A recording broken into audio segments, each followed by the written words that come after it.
Hi, welcome to the Interaxis channel, interaxis.io. Today we're going to keep talking about NFTs. NFTs have been very popular lately, very popular conversation piece, and of course there's been a big run-up in the prices, and everyone's really talking about NFTs from collectibles to art. We're going to talk about where they fit for creators. Now, of course, artists and musicians are creators, but we're going to talk about how they fit for all sorts of creators and why we see this market growing so much more, even though there are some that are calling it a bubble and some that say they don't understand why there's so much value here and talking about just digital art, but why there is so much potential value here. So first, if you're watching this on YouTube, please subscribe so that you can get the most up-to-date comment. Follow us on Twitter at Interaxis8, the number 8. And keep in mind also, we have an academy starting that you can join if you want to learn more about investing in crypto and digital assets and DeFi, keeping your money safe, where we're going to give even more content, more live events and such. Go to interaxisacademy.com and go ahead and sign up for our membership and for our courses. Now, NFTs for creators.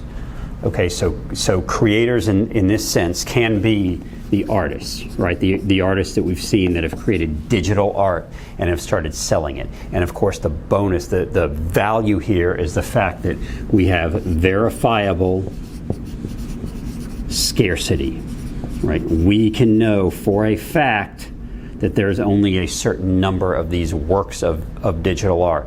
We can know that there maybe is only one, maybe is only 5, maybe 10, and I can know exactly how many there are. This is why it's been so prominent as collectibles, right? Because I know in the realm of something like NBA Top Shot, I know exactly how many of this particular moment there are and what number I have. And NBA Top Shot can mint only a few of only 100 or 500 or 1,000 of a certain moment and have it be limited edition, and I can own number 1 or number 50 or number 100, and I can see exactly how many there are, and all that is verifiable on chain.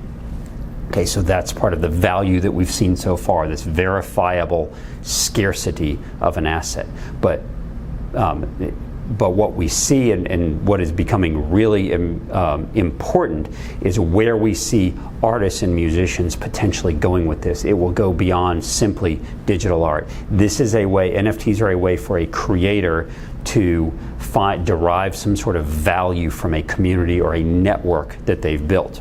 And here's what I mean when I say that. So say there's an artist, there's a musician, or there's someone that's created a YouTube videos or video community of people that enjoy these types of videos. Well, right now, so much of that value of this community that they built is tied to the platforms where they are. So it's tied to, in the past, it's something like advertising. Right, so we've seen it's tied. I can advertise on my YouTube channel. I can advertise elsewhere.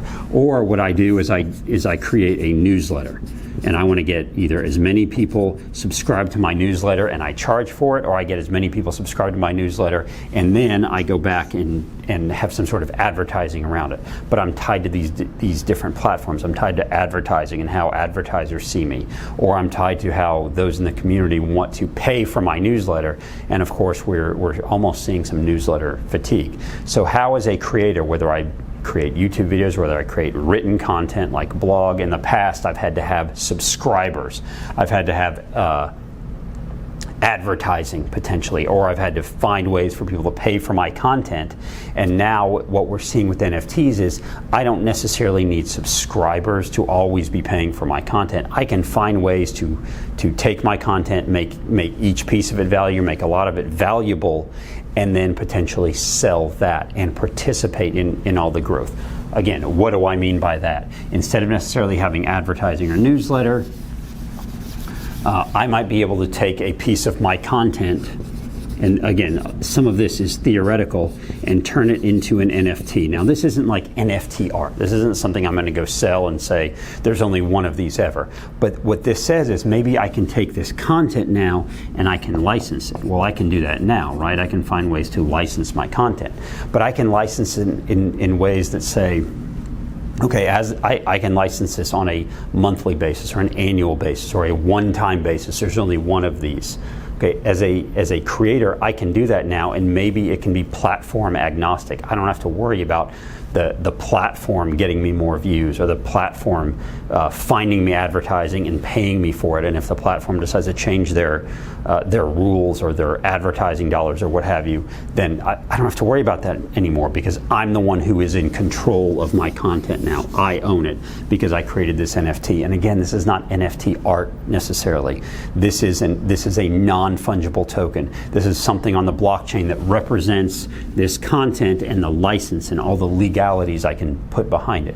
So this particular video that you're watching right now, I might be able to create an NFT that represents this, take this off YouTube, license it, and those that have paid for it, those that have paid to license this, can now put it on their web, can now maybe embed it in their website if they want to educate more people about NFTs.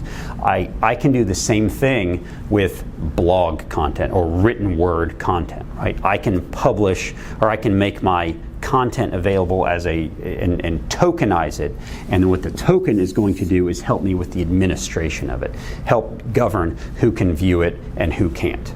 Okay, so I can tokenize it and allow others to come view it, and with that I can license my content to others, and they can then go promote it to their network. Where does this come in with something like movies and music? Well, we've already seen a little bit of it. So you have music and maybe movies, right? You can create an NFT that represents the music, that represents one particular record or one particular album, or represents a movie, and then you can go sell this, you can license it. Okay. Now, if I'm a young musician, a starting musician or an early musician, maybe I don't have a record deal, maybe I don't have a distributor, maybe I need money for all that, but what I have is an online community of people who really like my music. Well, what I can start doing maybe is saying, look, I'm going to take some of my songs, some of my records, create NFTs out of those, and allow some of my listeners, allow some of my loyal following to buy in, so they can own a little piece of what I produced. And then when I start licensing this, or when this starts getting played, and this can be on Spotify or on Apple, iTunes or something, then these folks maybe can get paid some of the royalties. So in essence, I might have gotten upfront funded for something I did because my community likes what I do. I'm using my community to essentially crowdfund my work a little bit, to crowdfund my career a little bit, because I've already built this network in this community. Same thing can be done with movies. If there are movies that are that have some sort of cult following, or have a group that really enjoys it, and they need help in the realm of distribution, there are ways to essentially crowdfund part of this, or get that community to buy in a little bit to pay, and then they get to participate in the royalties. The NFT is just giving us the ability to administer and track that a little bit easier. And the fact that this NFT is on some sort of blockchain makes it transparent, right? So those that own this particular token, this particular NFT that tracks the royalties, we can go look all the time and see exactly how much money is coming in from it, exactly how much use there is. Now, as far as the music and creating NFT records, I can add to that even more. I can add things. So if someone wants to buy a piece of this particular music, buy the royalties, or just buy it to license it to listen to, I can add things like tickets to my concerts. Okay, I can add maybe one-on-one time.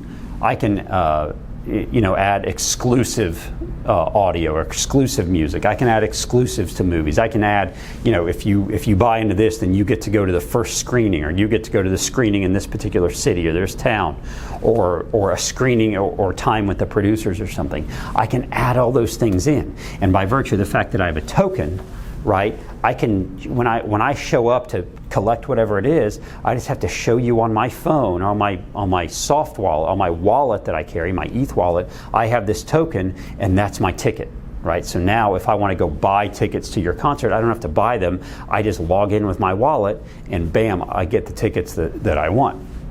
This is how creators are going to be utilizing NFTs in the future, is they're going to create whatever they do and be able to harness the power of the network that they've created and not have to send them a newsletter that they subscribe, and not necessarily have to create a course and try to get them to come pay for the course or subscribe to the course. And they don't necessarily have to get advertising. They can just say, by virtue of the fact that I have this community of people that is interested in this, they can help me push my content in other directions, and they can participate in the upside. It's a way for the community I built to help fund me, but get to actually invest in me. If they really believe in what I'm doing, they can help invest in me. And look, they can make a decent return too. This is a place where we see more and more investment opportunities in music royalties and movie royalties, right? In song royalties, and helping some of these creators to be able to build their own personal brand, in helping writers, editorial writers, journalists, to not have to rely on being employed by a particular media outlet, but be able to freelance, but in a way where if we really like their content, we can help in kind of invest in them, and when they get more of their content out there, there's naturally going to be more viewers, and we can potentially participate in their royalties, or in whatever comes from their content being out there in front of more people. So NFTs for creators, what's happening right now with this growth in NFT collectibles on one side and art on another, where some people go, I don't understand this is kind of a bubble. Well, yes, in any market like this, you're going to see the ups and downs. You're going to see it grow tremendously and then come down. But what's happening in the meantime is this infrastructure is being built, and more people are coming to the table and learning about this, so that in a few years or in a few months, when you see more and more creators that have created more of these, it's going to be more commonplace. People are going to understand how to interact. So there's going to be the interaction. You're going to have more. Right now you have more creators that are investigating this. How can this work for me? There's going to be more interaction. There's going to be more funding for these creators. And then there's going to be more infrastructure. And what I mean by infrastructure is things like lending. I'm going to be, if I've invested in some of these NFTs, there's going to be lending opportunities. I'm going to be able to use them within DeFi as collateral for my loans. Okay, this is not very far off.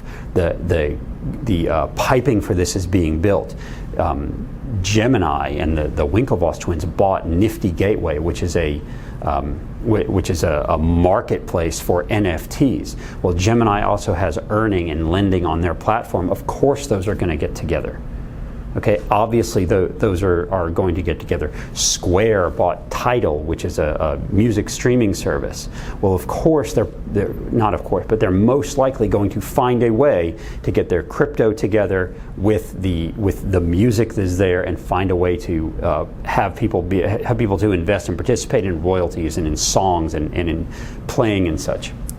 So this is going to come, and from this infrastructure, we're going to see lending abilities. We're going to see investment. We're going to see potentially funds and fund managers that specialize in investing in royalties and specialize in investing in music and art and such that is digital or digitally denoted.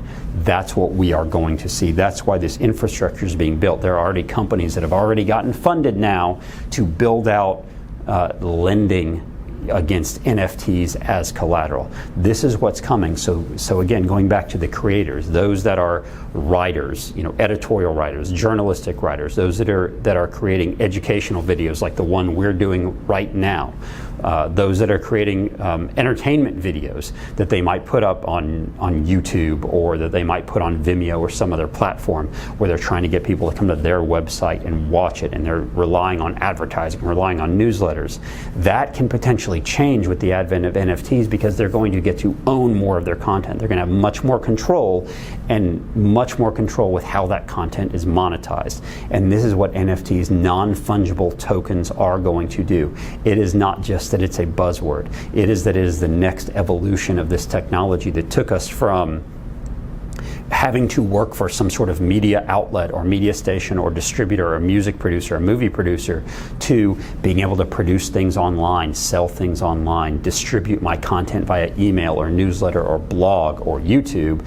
This is just the next iteration. And this iteration is I get more control and I get more ownership as the creator. And once I have that ownership, then I can control who invests, I can control how I get to utilize that value that I've created, and I can monetize the network of people, of users, of my loyal following better, because I've worked hard to create that, and now I can monetize that a little bit better because I'm going to own the content more by virtue of having non-fungible tokens. So that's just a little, we didn't go into too much detail, but this is how we see NFTs working for creators.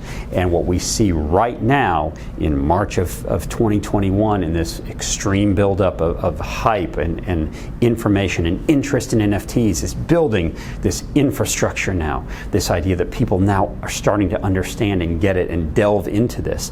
And this is going to be really big when it comes to real world assets, when it comes to creative assets, music, movies, writing, blogs, newsletters, and such, because you are going to get to own more of your content and more opportunities to monetize your content. So a little bit about NFT for creators. Visit us. Remember, subscribe to this. Visit us at our website, interaxis.io, if you want to really learn more and learn how to invest and keep your funds safe. interaxisacademy.com, and we hope to see you there.